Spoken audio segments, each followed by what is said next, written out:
નમસ્તે મિત્રો, વિડીયોમાં ફરી તમારું સ્વાગત છે। મિત્રો, હાલના સૌથી મોટા સમાચાર મળી રહ્યા છે। અમદાવાદ પ્લેન ક્રેશ થવાનું કારણ સામે આવ્યું છે અને ઘણા બધા વિડીયો સામે આવી રહ્યા છે, ત્યારે બધા વિશે આપણે સૌથી પહેલા વાત કરવાના છીએ। પરંતુ વિડીયોને આગળ વધતા પહેલા વાત કરી દઈએ કે વિજયભાઈ રૂપાણીની અંતિમ યાત્રા રાજકોટમાં થશે એવું આજે સવારમાં નક્કી કરવામાં આવ્યું હતું। એમાં વાત કરીએ તો તેમના દીકરા અમેરિકા હોવાથી તેઓ આજે રાજકોટ આવવાના હતા અને આવી ચૂક્યા હશે। અને વાત કરીએ તો અત્યારે તેમના પત્ની છે એ ગાંધીનગર છે, તેઓ અમદાવાદ પણ કાલે આવ્યા હતા અને હાલ તેઓ જે છે ગાંધીનગર છે અને એમનું જે વિજયભાઈ રૂપાણીનું અંતિમ યાત્રા રાજકોટમાં કાઢવામાં આવશે એવું નક્કી કરવામાં આવ્યું હતું આજે સવારે। ત્યાર પછી વાત કરી દઈએ, હાલ સોશિયલ મીડિયામાં ઘણા બધા વિડીયો વાયરલ થઈ રહ્યા છે, જેમાં એક વિડીયો હું તમને બતાવું છું। પ્લેન ક્રેશ થવાનું જે સહેલી ક્ષણ હતી ત્યારે પ્લેનમાં કેવી ઘટના હતી અને કેવી સ્થિતિ હતી એના વિશે વાત કરીએ તો જો તમે અહીં સાઈડમાં હું તમને બતાવું છું।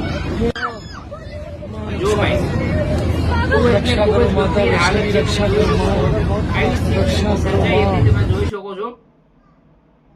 તો મિત્રો, આવડો આ વિડીયો સામે આવ્યો છે। ત્યાર પછી ઘણા બધા સોશિયલ મીડિયામાં વિડીયો ફરી રહ્યા છે પ્લેન ઉડતા હોય એના પણ, પરંતુ મિત્રો ઘણા બધા એવા પણ વિડીયો સોશિયલ મીડિયામાં ફરી રહ્યા છે કે શું ભાઈ આ આતંકી હુમલો હતો?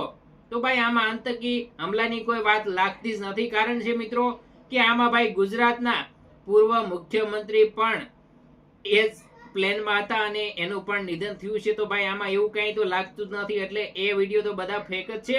એનું ઓરિજિનલ જે કારણ હશે એ સામે આવશે જ્યારે જે બ્લેક બોક્સ છે એ ખુલશે અને એનો બધા રેકોર્ડિંગ આવશે સામે, ત્યારે એનું નક્કી થશે। હાલ તો એ જ માહિતી છે કે ભાઈ બે જે એન્જિન હતા એ ખરાબ થઈ જવાના કારણે ભાઈ પ્લેન ક્રેશ થયું છે। અને હકીકત ભાઈ થોડીક આમ કહેવાય લાપરવાહી પણ ગણી શકાય।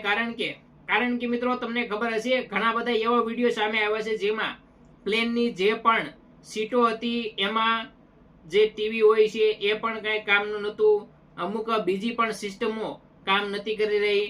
તો ભાઈ આવા પ્લેનને ઉડાડવું જ ન જોઈએ, કારણ કે 11 વર્ષ જૂનું એ પ્લેન હતું અને એ 10 વર્ષ આંકી શકાય એવું કહે છે બધા। મિત્રો, શું તમને લાગી રહ્યું છે કે 11 વર્ષ પછી એ પ્લેન વ્યવસ્થિત કામ કરી શકે યા ફિર નહીં? તો એ પણ કમેન્ટમાં લખી દેજો અને હકીકત કારણ શું છે એ તો પછી ખબર પડી જવાની છે। મિત્રો, અત્યારે તમારું શું કેવું છે કમેન્ટમાં જરૂર લખજો। મળીશું ફરી નવા વિડીયોમાં, ત્યાં સુધી જય હિન્દ, જય ભારત।